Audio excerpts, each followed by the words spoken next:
it's different than we expect. Sometimes it's just that His Word becomes so real to us, like going, I just know that, this is He's given me His presence, or He's given me this hope, or He's given me this security from His promise that is going to carry me through. Yeah.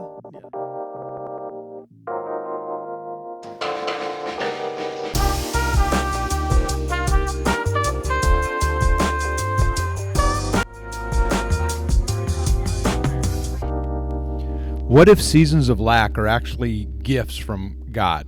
Whether it's lack of time, lack of money, energy, information, could it actually be a blessing, a gift? This is episode 26 of season 2 of Unhurried. I'm your host, Doug Kyle. As usual, Ryan is here in the studio with me. Great to have you here. Of course. We're back after a week off. We took one. I had a trip to Kentucky, so we didn't have a podcast last week. So yeah, it feels a little rusty, right? We've been away for 1 week. Yeah. But we're back, and I look forward to kind of having a conversation today with you. I want to talk a little bit about how these seasons of lack in our lives are actually gifts from God. They're allowed by God, and times that He actually is giving some benefits to our life that we might not be aware of. Whether it's lack of time or money, information, it could be actually a blessing. So, but before we get there, a crazy thing happened over the weekend. Yes, it did. And that is these, we've been promoting swag. Right. And suddenly new swag appeared on my office desk. Right. I can't wait to tell our podcast listeners about this. This was an anonymous gift. We don't know who did it. Yes, I know you and I thoroughly checked the box, and the label was ripped off. Like whoever did this intentionally didn't want us to know right away. Right. So, and what's cool is so we've had mugs, we've had hats, both of which were donated to the early on. You and I were joking about, oh, we need some swag for the podcast. Right. Totally joking. Just joking. Yeah. Joking. And then it led to the mugs. It led to the hats. And now this third element. These I'm holding. If you're watching on YouTube, you can see it. These are puck-shaped bottle openers. With all built on your comment a few podcasts ago about there are two sides to every puck. Right. Two sides to every puck. It says it's made of wood. It's kind of shaped like a puck. On one side, it is engraved, actually really nicely. Very nicely done. Engraved, Unhurried with Doug Kyle. And then on the other side is a bottle opener. Yeah. And a magnet. So they're magnetic, so you can put them on your refrigerator. I already have one or two on my fridge. So I do too. Nice. It looks fantastic in my kitchen. It looks great. Yeah, it works awesome. Really. And so I think that's hilarious because your comment, two sides to every puck, has taken on a life of its own. It really has. And I don't know what I was thinking in the moment, but I'm glad that it's become a thing now. So I'm happy. So we have like 50 of these. Yeah. And we're going to have to give these away too. I think so. We have more swag for the podcast. More and more. It came with this note, and I'll hold it up for you as well if you're watching on YouTube, that looks to me like a ransom note or something. It's just a bunch of. There's no signature on here, but just it says there's two sides to every puck. Yeah. And then just a bunch of just references to the podcast, different topics that we've covered, whether they're serious like community, love, wisdom, and then also stuff like Pampers and Huggies. Right. On this. And a listener question, listener question is on here, which we will use later in the show. Yeah.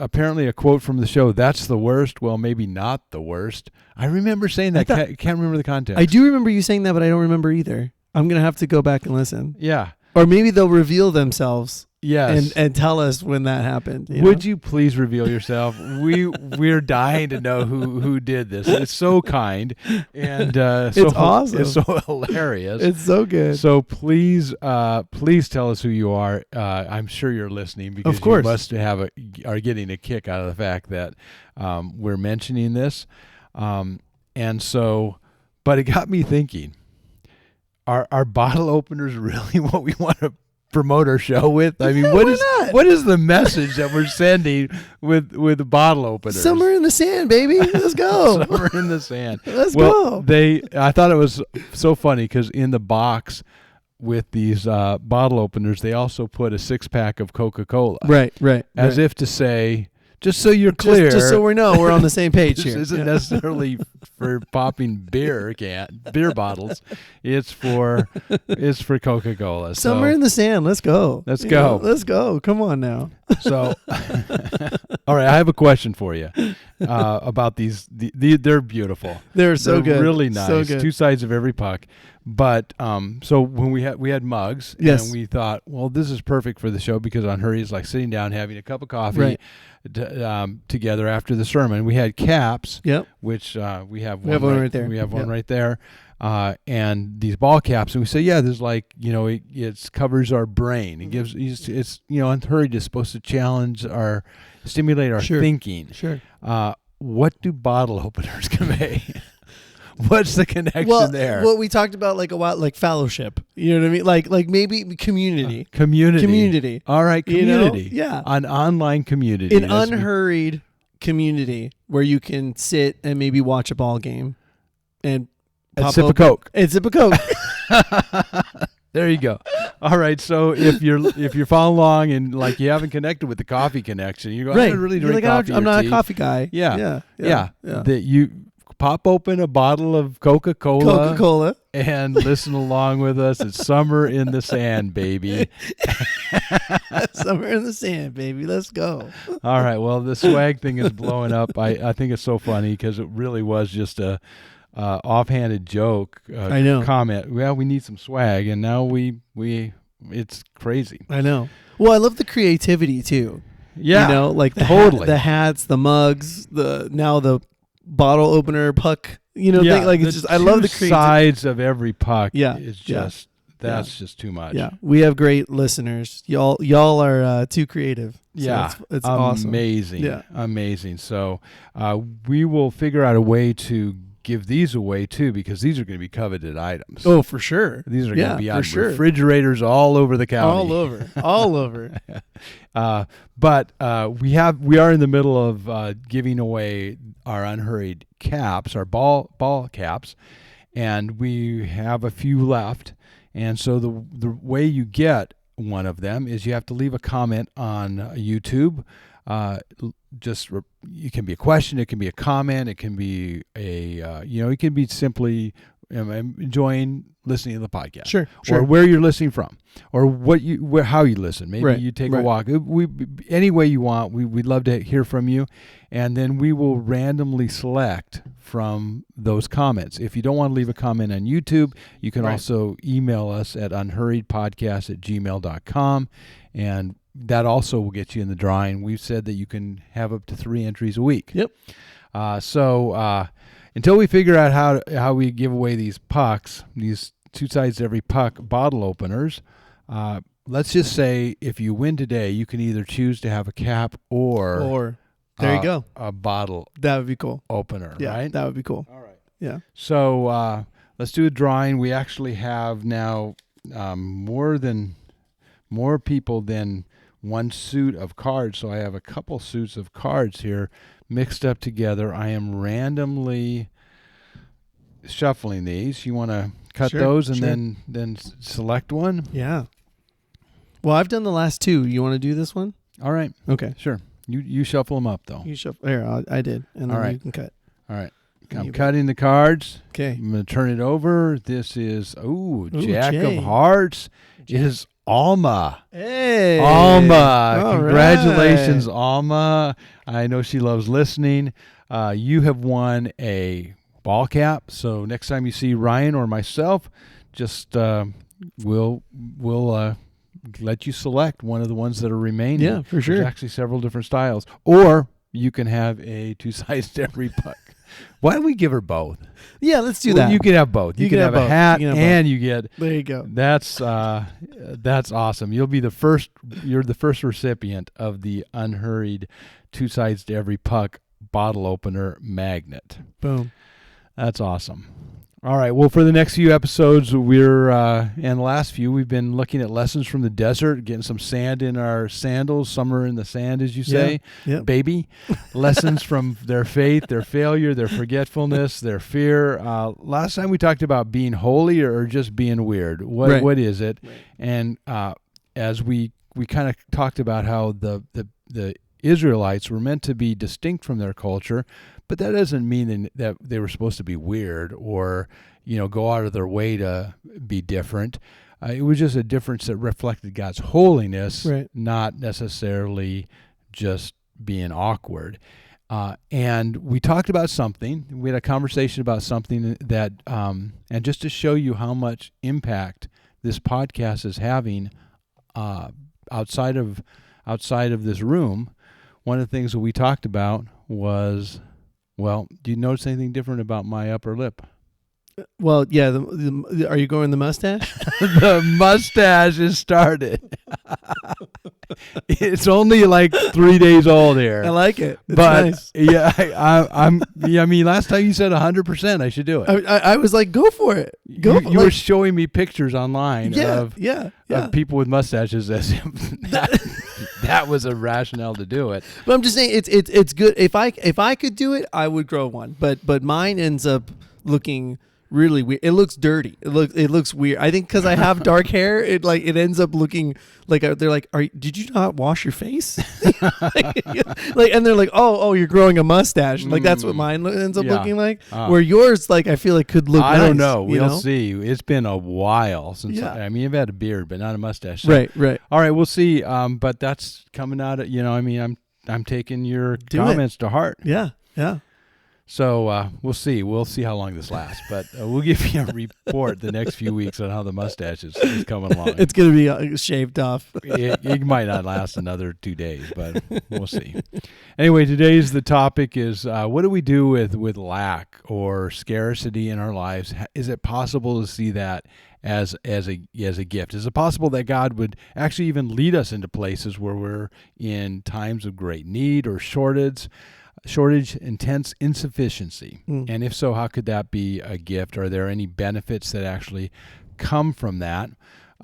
We're kind of walking through Deuteronomy on Sunday mornings, and the key passage comes down to Deuteronomy. It's just one verse, Deuteronomy 8:3, which is just it's such a powerful passage. I really feel like if you want to dive deeper into this, even just studying that single verse has so much to say. I'll read it for you. It says, Deuteronomy 8:3, He, that is God, He humbled you, causing you to hunger, and then feeding you with manna, which neither you nor your ancestors had known, to teach you that man does not live on bread alone, but on every word that comes from the mouth of the Lord. So much in that one verse. One is the idea of how God intentionally uses experiences in our lives to humble us. And here it says that He caused them to hunger. So a lot of times in our vernacular, we like to say, well, God allowed it. But this is stronger language than that. It says He actually caused them to hunger. So God was behind their scarcity in the desert as they were traveling from Egypt to the Promised Land. But not only did He cause them to hunger, but then He responded with feeding them with manna. So God was on both the first part where they were in need, and then the second part where He provided. He was doing both. And I love when it says, which neither you nor your ancestors had known, this idea that He was putting them not only in a place of scarcity, but also in a place of unfamiliarity, something that they had no background, no experience, no skill at, no expertise whatsoever. They were completely out of their league and out of their realm of what they knew what to do. And then He explains the purpose. The purpose was to teach you that man does not live on bread alone, but every word that comes from the mouth of the Lord. A very famous passage that Jesus quoted in the New Testament when He Himself was tempted by the devil in the desert. So it's just a rich, rich verse, just that single verse alone. And as we talked about it over the weekend, we really leaned into the idea that sometimes God allows these things to come into our lives, whether it's delay. We talked about how their 40 years in the desert could have just been a few months of travel, but God allowed this extended period of time to humble them and to teach them. He caused the hunger, that is the scarcity in our lives, these times when we're without what we feel like we need, and this unfamiliarity, this no experience with what they were facing. Mm-hmm. But followed up with that, God provided for them his provision, his promises, and his perseverance. That is, he provided the manna that they needed. He gave his promise, which is his word, every word that comes from the mouth of the Lord, and then his perseverance. It goes on to say that he allowed their clothes not to wear out, and their sandals not to wear out either. And so this perseverance, and you know, Ryan, one of the things that this podcast is for is there's things I say on Sunday, and I go, I really wish I could have leaned into that more. Sure. If I had the time, I would have really spent time. Or if I was sitting down with someone afterwards and we were talking about it, which that happens too, but those are one-on-one conversations. But with our podcast listeners, what would I want to say to them? Yeah. And I would want to emphasize this even more, that sometimes God gives us his provision, sometimes he gives us his promise, and sometimes he gives us his perseverance. Mm-hmm. And if you think about it, I think that's a really, other than it all starts with P, I'm not talking about that. Right. It's just a really helpful way to think about what happens. So you can imagine yourself in a time of great need. How's God going to come through? Well, sometimes he just answers. He gives you exactly what you need. Yeah. He comes through like manna in the desert. It's just like, and it seems so unexpected and so out of the blue. But that isn't what he always does. Sometimes he just gives us his promise. We go, here's a promise I'm clinging to right now, and I know he's going to come through, although I don't know when, but I know he will, and we can just, in the middle of that, cling to his promise. And sometimes he gives us perseverance. We're surprised that actually that thing we thought we needed, we don't need, because we already have what we need, and he allows it to just last longer than we think. Does that make sense? Yeah, totally. No, our Amanda and I's pastor, high school pastor, would always talk about how God would answer, prayers or answer concerns or the needs that we would want, but it's not always in the way that we want it. To almost kind of shape your prayer in a way that allows God to answer those prayers for you or answer those needs for you in the way that he would want to answer them for you. You know what I mean? So, because so often we can pray and go, this is how I need you to fix this. Right. You know what I mean? Like, I need you to do this. I need, it's like, and instead of going to God and saying, this is the need that I have, this is what's going on in my life. Can you, give me an answer in this, or can you answer this in your way? Right. And then it allows God to lead, and then it also allows us to follow. Exactly. I feel like thinking of it this way, allows us to broaden the categories of the way God would answer that. Because we, like you're saying, we usually have just one way. Right. We kind of do this, and what it means, $1,200 is what I mean. I need $1,200. I've already come up with the solution. I just need you to affirm it. Where out of the blue, do this, or make whatever these circumstances to go this way. Yeah. That's exactly what I wanted to do. Even when he answers that prayer, sometimes we're praying for bread and he gives us manna. Right. And at first the Israelites were going, what? Yeah. What is it? That's what manna means, right? Yeah. What is it? What is this? Yeah. And, but it was the answer to their prayers, but not what they expected. Right. And so sometimes it goes, oh, I didn't think you were going to answer it that way, but it's an answer. Yeah. But it's different than we expect. Sometimes it's just that his word becomes so real to us, like going, I just know that, this is, he's given me his presence, or he's given me this hope, or he's given me this security from his promise that is going to carry me through. Yeah. Yeah. And sometimes it is like, I thought I needed $1,200, but actually turns out what I have in my bank account is enough. Right. You know? Right. And or whatever. Or I also think too, where to echo what you're saying, like it also allows God's people to come into our lives too, where we think it's one thing, or in our in our lives we we pray for this and we go, this is what I need to be able to get to this place. And instead of it, God kind of in his, infinite wisdom allows us, like you were saying earlier, to sit in the delay, right? Mm-hmm. Because then you can kind of start looking around and you start going, this is what a church family does, or this is what other Christians around me or even family members or friends or something like that, even outside of the church world, you can kind of go like, this is where I'm supposed to be right now. Yes. You know what I mean? Like, I know that there's something that's coming, right? Like I know that there's an answer that needs to be there, but maybe in this time of waiting, right? Or in this time of delay, I can be thankful and grateful for the faithfulness that God has for me and has brought me to this point already. You know what I mean? Kind of like the Israelites in the desert, It is exactly like the Israelites. God was allowing that extended time. There were lessons they were learning there that were going to help them in the future. Yes. And they didn't realize they needed Right. those lessons.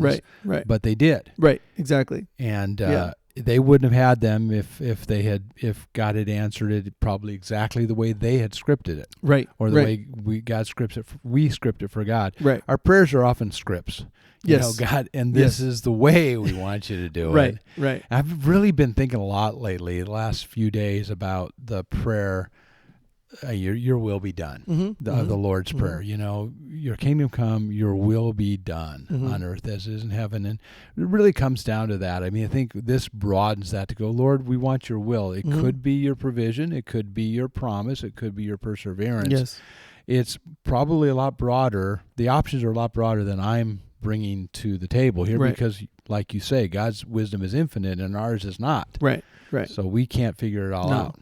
No. Yeah. No. But we come up with solutions before really even diving into what our need is, where we already come up with a solution for it, and I think God wants us to come to him with our concerns and with our needs in not solutions. You know what I mean? Like it's backwards how we do it. It is. And it's understandable. Sure. I mean, I'm even thinking about, listeners out there, they're going, well, does that mean I just never ask for anything specific? I just say your will be done and let it be there. And obviously we come to him with what we want. And I think he desires that. Even thinking about that phrase, your will be done, Jesus becomes this incredible example when he said, if it's possible, take this cup away from me. Yeah. That was a script. Right. That was a request, a very specific request. But then the follow-up, nevertheless, not my will, but yours be done. Yours. So it comes back to that openness to a broader perspective. So Jesus even modeled that in his prayer. We come to him, but then I think we come to him with lifting up what we want, and then we open our hands and say, Lord, what do you want? Yeah. How are you going to answer this that may be way different than the way I picture it? Yeah, for sure. Yeah. For sure. Yeah. And then there were lessons that they learned in the desert, the lessons about how God leads us even through times of difficulty, how it increases our dependence on God, and how it allows us to focus on the giver and not the gift. And that's something that I actually got quite a bit of feedback on after the message, is the idea that this is such a good reminder to us of how God is. It's not just about the manna. It's about the ability to see God as the giver behind the manna. It's not just a gift, it's God who's there, and that comes from the whole idea of every word that comes from the mouth of the Lord. It's not, we don't live on bread alone. It's not just on the gift, it's on the giver, and that's something that I probably want to emphasize, or even point out even more. Right. Yeah. Yeah, I think that's so good. My mom quotes that one all the time. That's one of my mom's favorite passages from the Bible. She always says that all the time. You know, that you can't live on bread, and can't live on bread alone. You need the word of the Lord. So my mom, that one, when you said that, it kind of made me smile yesterday, because I was like, oh, yep, that's a Moni saying for sure. Really? Yeah, I love it. Yeah, my mom. What does she say? She says, "Oh, this is funny. Random tangent, but my mom says, when one person sins, everyone suffers."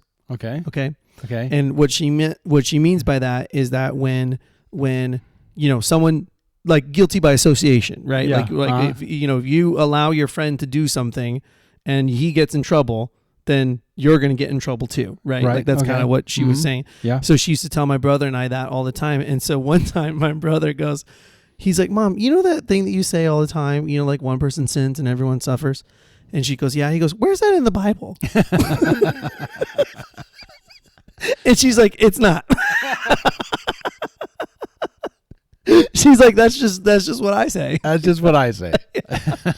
But she had, you know what I mean? Like, when you hear your parents say things, you kind of get to the point where you go like, well, my mom is very, her faith is very strong. And then she's passed that on to my brother and I.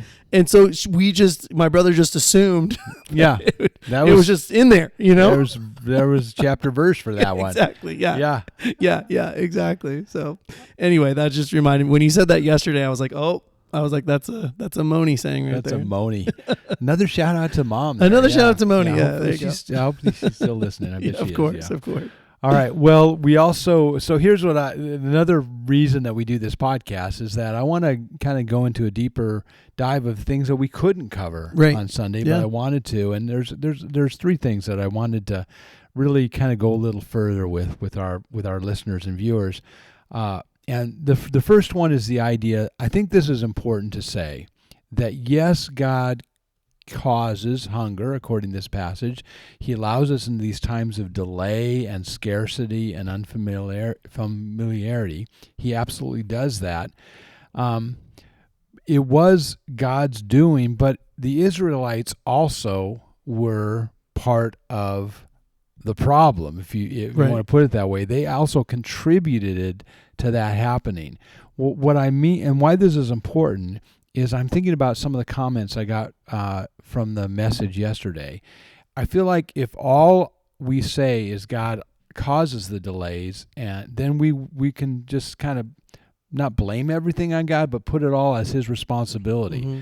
And sometimes the delay happens in our lives because of our own fault. Yeah.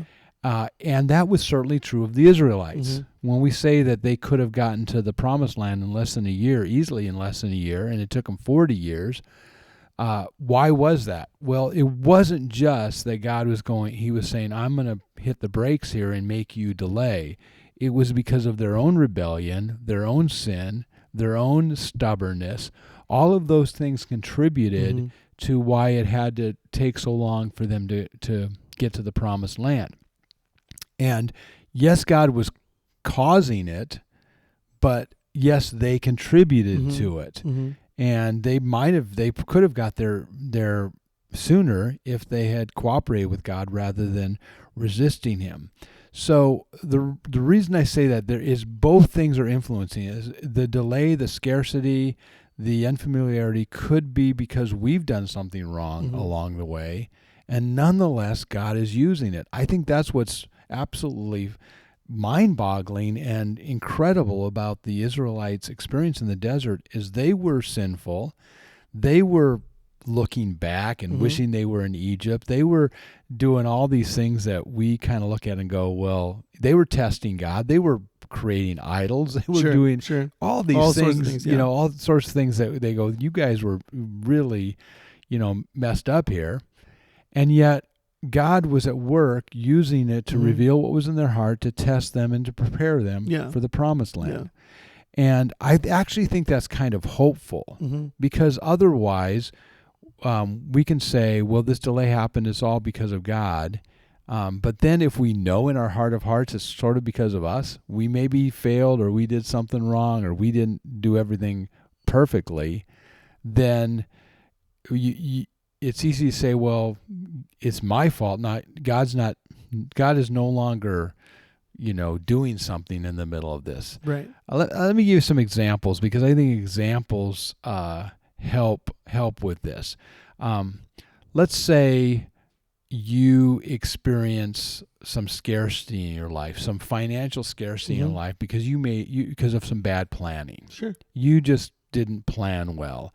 and you overspent, you spent a lot of money on something that you shouldn't have bought because you forgot that you have this huge bill coming, later next month, and you forgot about that, and you definitely did something foolish here in the process.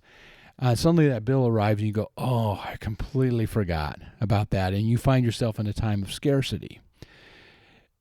If it's my fault, would God still use that? Is it possible that God would use it? Well, if we look at the Israelite story, the answer is yes. Yeah. It was their fault, but God was still at work. He is always putting back together our brokenness and our failures. Right. God can still use that, and it's okay in that situation to pray, oh my gosh, Lord, I blew it. I made a mistake. Yeah. Could you still provide? Right. You can still pray for provision. Some people might feel like, I can't ask God to help me cover this upcoming bill or to provide for me because it's my fault. Yeah.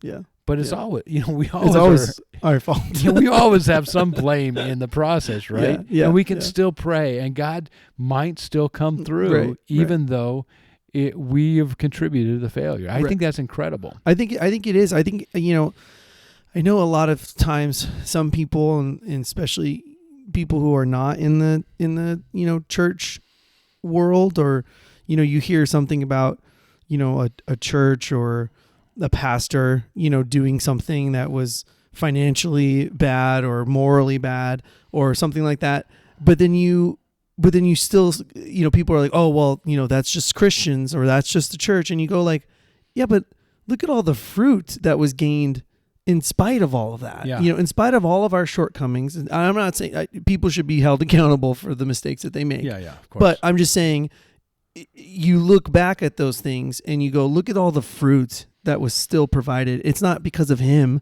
right? It's not because of us. It's only because of God that our church is so fruitful or people's lives were changed. That's God. It's incredible to think that God still works in the midst of broken, fallen people. So much. But that's his only option when it comes to people. Right, yeah. That's and even with our own failures, even when we're aware of our own failures, we feel like, well, I can't pray about this because it was my mistake.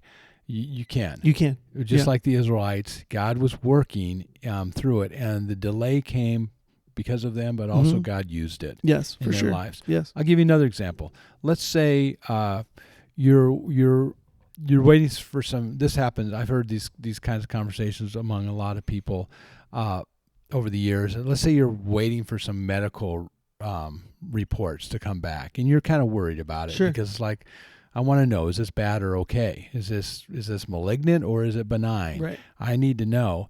And it just takes forever, first of all, to get the test to happen and then to get the results. And there's this extended time of delay.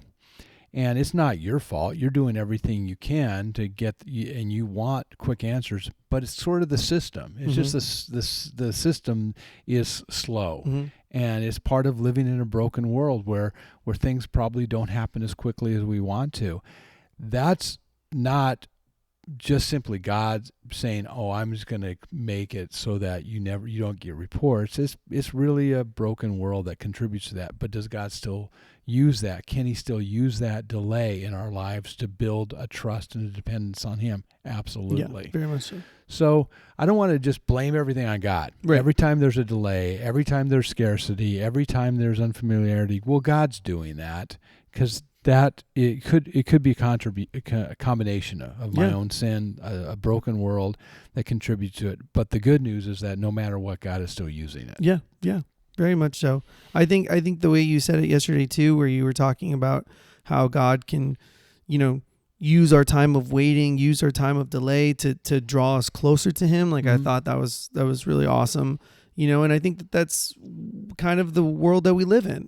We have to wait for things. We have to, we have to just be patient and know that we are trusting in God that has a plan, and, we'll get the answers when we get them, and so, and then even then, if they're bad answers or bad results, God can still work through us and work through that, I like the way you put that. It's the world we live in. Yeah. So much of the scarcity, the delay, the unfamiliarity, Why is that hard for me to say? That's a hard one. I chose that word to put in my outline, and I can't even. I could have. There's probably a much shorter word. I could have chose. This is me when I'm typing text messages, and then my phone doesn't know what word I'm spelling. I feel like you're having that, but out loud. Yeah, I'm having that out loud.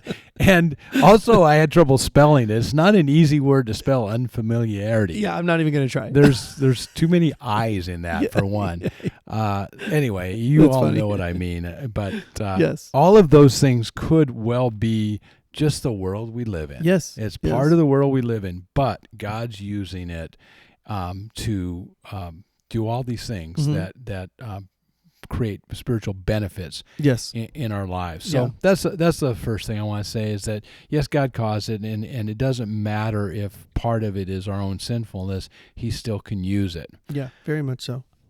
Another thing I wanted to say, because this passage talks about how God was using this to test the Israelites, and I wanted to just distinguish between testing and temptation because I didn't have time to go into that in the message, but I think it's important that God tests us and Satan tempts us. Mm-hmm. So it's not that God was tempting the Israelites, because James is very clear that God does not tempt us.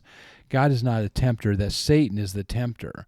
But God was testing, and testing is the idea of revealing the value that is there. Mm-hmm. It's sort of like, with fine metals, where there's that refining process, the testing process to really bring out the purity in the metal. So God is testing us to bring out what is good and using it for our good. Satan, of course, is tempting us to get us to fall, to get us to back away from God, or to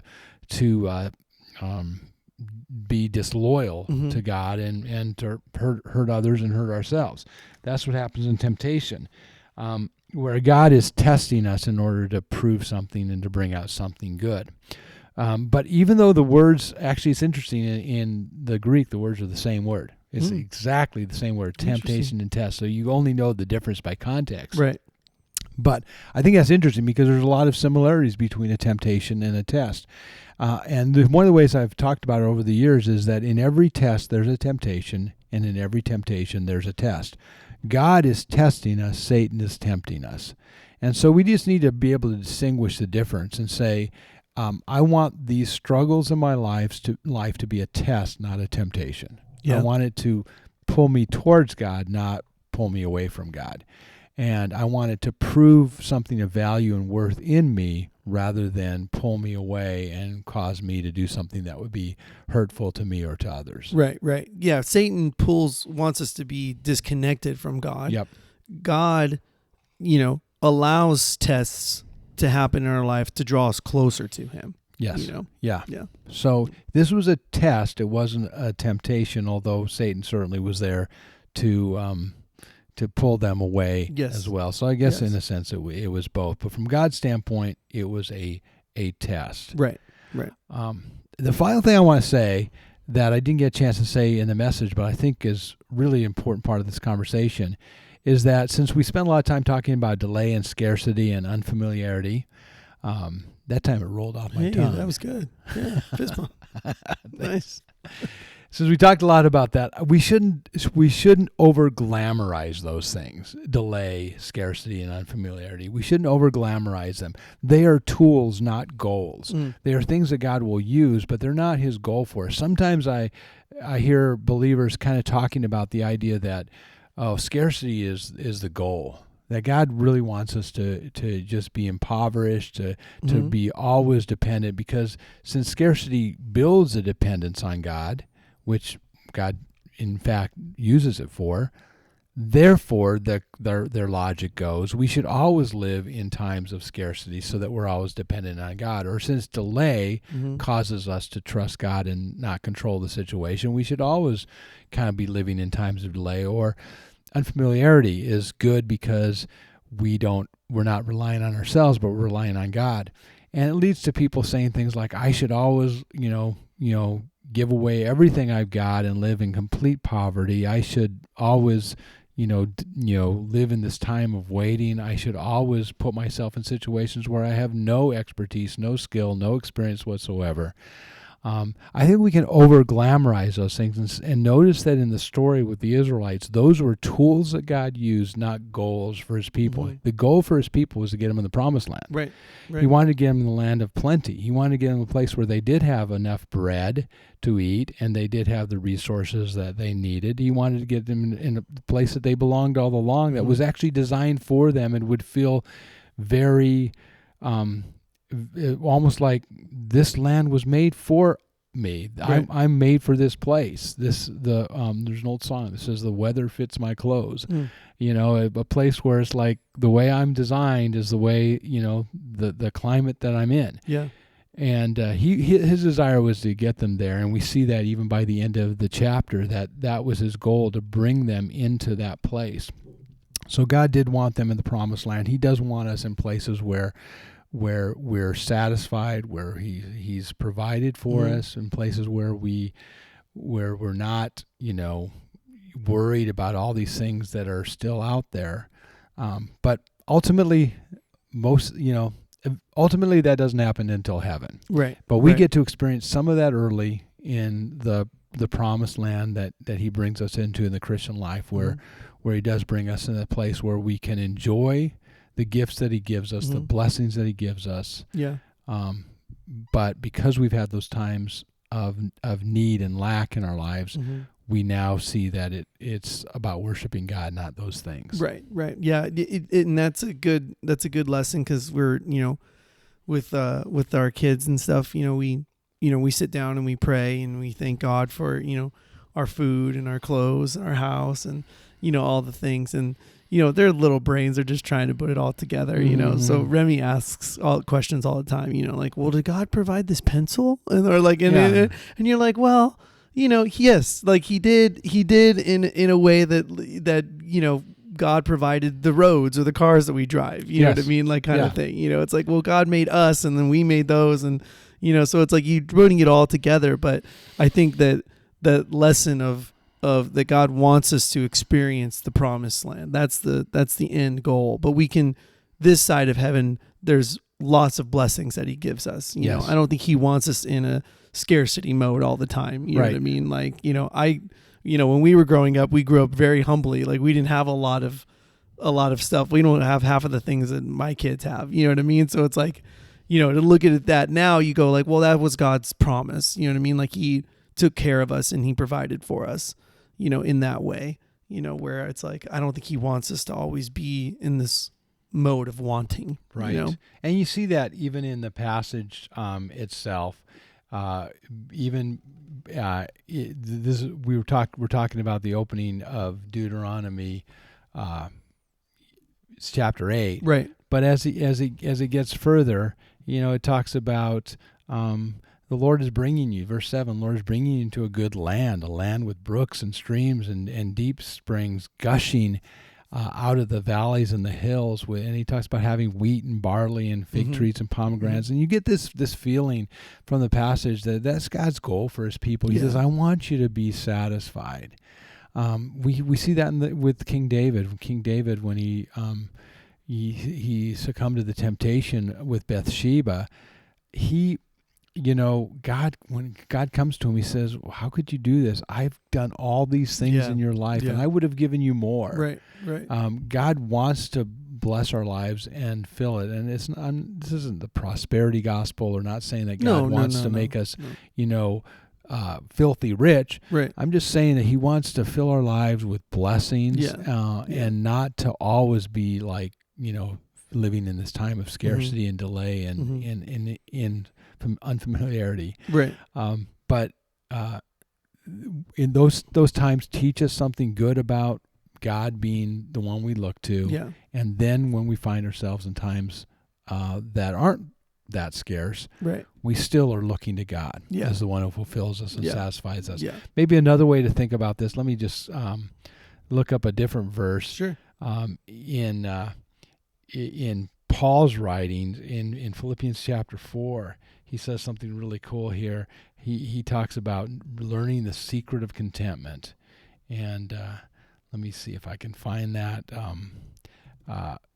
Where he says that he says, yeah, I am saying this because verse 11 of chapter 4. I'm not saying this because I am in need, for I have learned to be content whatever the circumstances. Yeah. I know what it is to be in need. I know what it is to have plenty. I have learned the secret of being content in any and every situation, whether well-fed or hungry, whether living in plenty or in want. I can do all things through him who gives me strength. Paul, the Christian life, it has both sides. Yes. It has here he is talking about being well-fed as well as hungry. And so it has both sides of that. But in the middle of it, the secret to contentment is not finding your satisfaction in the things, but finding your satisfaction in God, who is there in whatever life sends our way. Right. Yeah, like I was saying, earlier, it's like, we grew up, very humbly. My mom worked very hard for us and stuff, but in, now, with Mandy and I having our own, family and stuff too, it's like we're teaching the kids that God provides all of that for us. He's there for us in the hard times. And, as of recent, we've kind of gone through some hard times, in our, family life and things like that. But God's there with us in those times, and he's there with us when everything is going well. You know, and to know that we can always draw closer to him and be in a closer relationship with him. I think that's what he was teaching the Israelites, and that's what we can gather from that too, is that he pulled us out of that huge exodus, right? Out of Egypt, and now in this time of waiting and delay to get to the promised land is a time that we can draw closer to him. Yeah. Yeah, you and I have that in common. I mean, my own upbringing was, things were pretty tight during those years, and really much of my upbringing. And I see the ability to do, when we raise our kids, to do really more than we were able to do when I was growing up. Sure. But in the middle of it, I feel like those lessons that I learned and probably you learned as a child. Yeah. You see the wonder and the beauty of it, and you can look back at it almost nostalgically, because you realize it's not about the things. No, it's not about it. It's not about the things. It's not about that. It's about a relationship with God. It's about passing that on, to your kids and hopefully their kids, and knowing that you can be somebody who doesn't need a lot of things or want a lot of things, but only wants a closer relationship with God, which is the ultimate point, Yeah. Well, hopefully that's a helpful way for our listeners to think about it. Yeah. Some of those, we've had a chance to have a conversation around with a cup of coffee or a Coke, whatever you're following along those with. late night Coke drinkers, Coca-Cola drinkers. Exactly.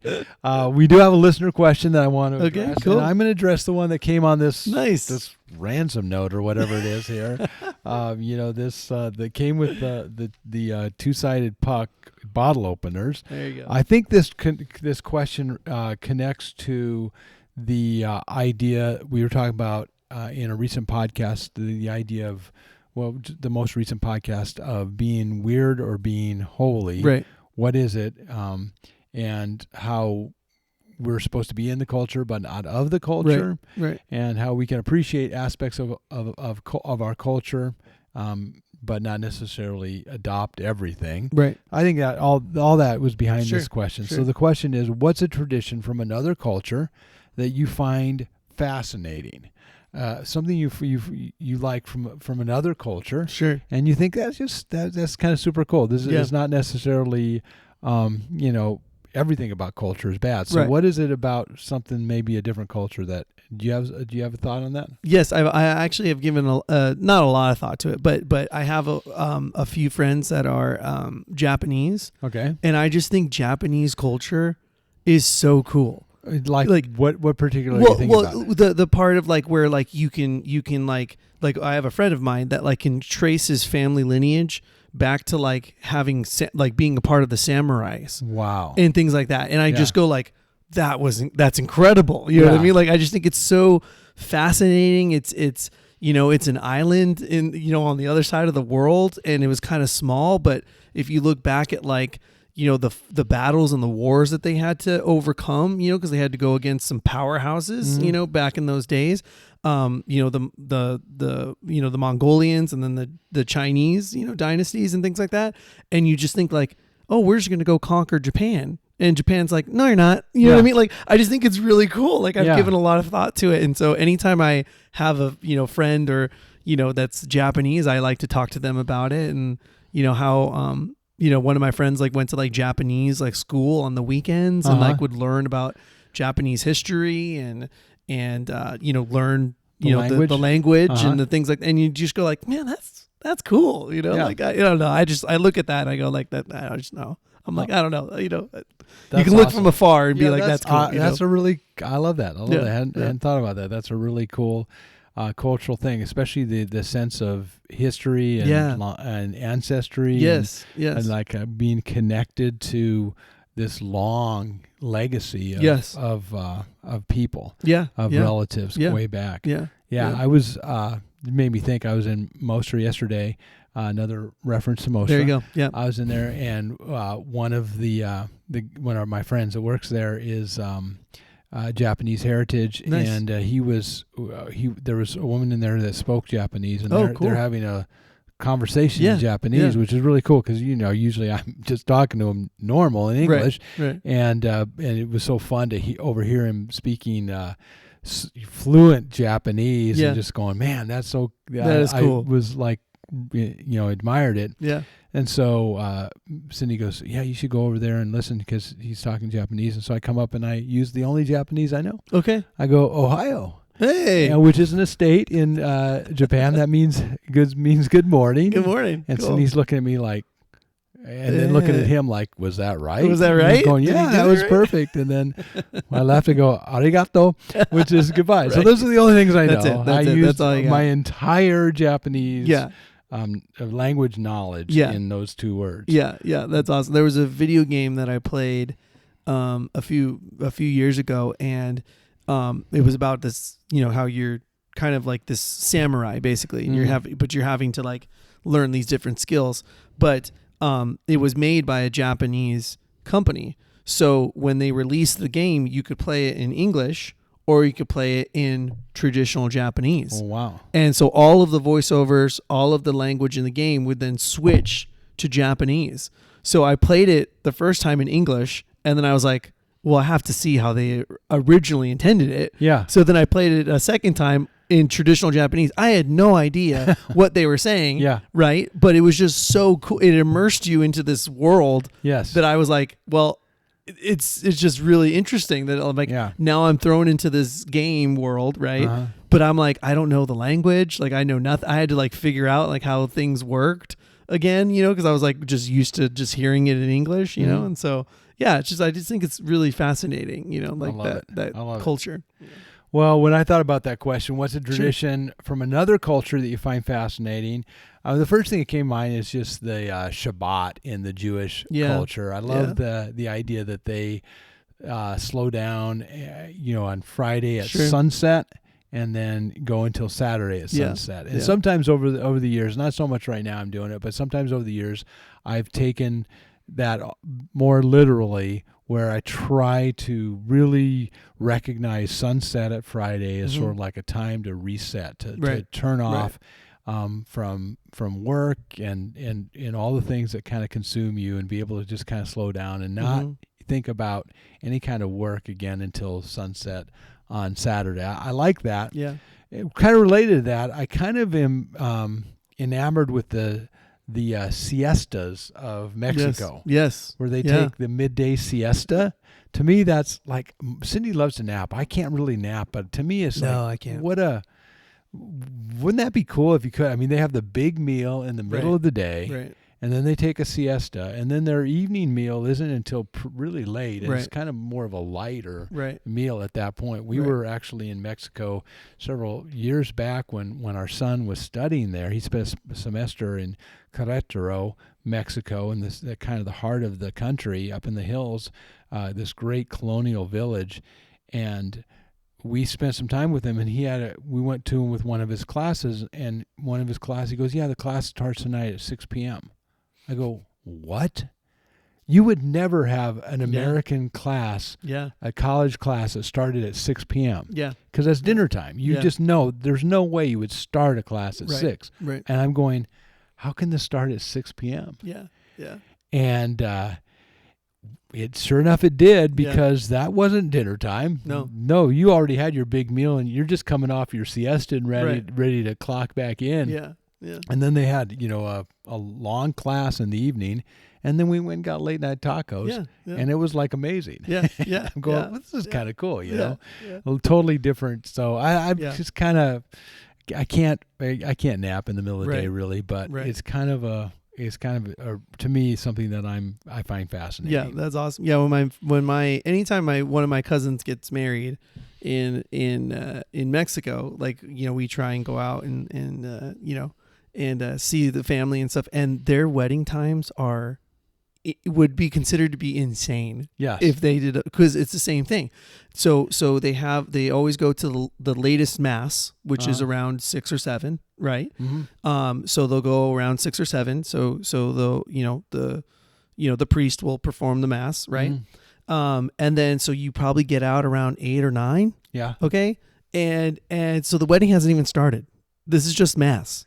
Oh, that's not the wedding ceremony. No. That's just mass. Yeah. So now it's dark. It's dark. So it's Yeah. like it's probably like 8 or 9 Yeah. now, right? So then you go to like a different venue that has like the wedding, right? Mhm. So then, and you do like the part of the American culture that's now part in, that's kind of now in Mexico, is that now they'll have like another ceremony, but it's more of what we would consider to be more of a traditional American ceremony. Okay. Where there's a pastor and, the bridal party and all that stuff. So then you do that. So you're not eating until like 10 or maybe 11 at night. Yeah. Wedding is still going on. Yeah. You know what I mean? Like Yeah. it's a marathon. You know what I mean? It's just like a thing, but So have you done that with your kids? we haven't done it with kids yet. Because I don't even, how would you do that with kids? I don't even know. It would Yeah. be impossible. Yeah. Yeah. No, we haven't done it with kids. No, Mandy and I went, gosh, I think the last time was about a year or two ago, where we went, and it was like, I told Mandy, I was like, it's a marathon. Like you you get prepared, Get ready. and you just get ready and you go for it. What time is it over? Oh, I don't know, 4 or 5 o'clock the next day in the morning. Wow. Yeah. Amazing. Yeah. But it's just Yeah. so different. Yeah. Just the different. It is culture, fascinating, It's though. awesome. It's great. totally fascinating. Yeah, it's cool. Yeah.